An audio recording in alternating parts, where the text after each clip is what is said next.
గత 4 నెలలుగా ఢిల్లీలోని జంతర్ మంతర్ దగ్గర మహిళా రేజర్లపై లైంగిక వేధింపులకు పాల్పడిన బ్రీజ్ భూషణ్ను అరెస్ట్ చేయాలని ప్రజా సంఘాల నాయకులు డిమాండ్ చేశారు. మల్ల యోధుల పోరాటానికి సంఘీభావంగా మహబూబ్నగర్ జిల్లా కేంద్రంలో నిరసన ప్రదర్శన ధర్నా నిర్వహించారు. ఈ సందర్భంగా సిఐటియు జిల్లా కార్యదర్శి నల్లవెల్లి కురుమూర్తి, జిల్లా సీనియర్ నాయకులు కిల్లే గోపాల్, ఆర్ రామరెడ్డి, టీపీఎస్కే జిల్లా కన్వీనర్ వి కురుమూర్తి మాట్లాడుతూ పోరాడుతున్న వారిపై ప్రభుత్వం కక్ష సాధింపులకు పాల్పడడం మూసుకోవాలని హితవు పలికారు. తిరగబడిన రేజర్లపై కక్ష సాధింపు చర్యలకు, అనైతిక చర్యలకు పాల్పడుతున్నాడని, ఆయనను ప్రభుత్వం ఎందుకు ఎంపీ పదవి నుండి తొలగించిందని డిమాండ్ చేశారు. మహిళా రేజర్లు 4 నెలలుగా పోరాటం చేస్తుంటే కేంద్ర ప్రభుత్వం ఏమాత్రం స్పందించకపోవడం శోచనీయమని మండిపడ్డారు.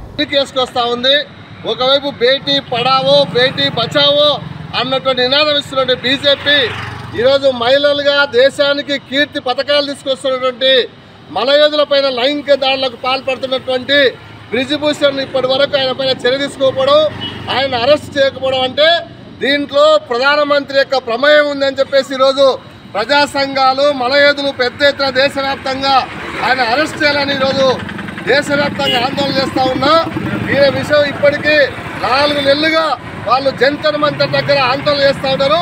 కాబట్టి తక్షణమే అరెస్ట్ చేయాలని సిఐటియు, టీపీఎస్కే, డివైఎఫ్ఐ, ఎస్ఎఫ్ఐ, మహిళా సంఘం, అన్ని సంఘాల ఆధ్వర్యంలో దేశవ్యాప్తంగా జరుగుతున్న ఈ యొక్క సంఘీభావ కార్యక్రమంలో పాల్గొన్నటువంటి కార్మికులకు, నాయకులకు అందరికీ కూడా విప్లవ జయజయాలు తెలియజేస్తా ఉన్నా.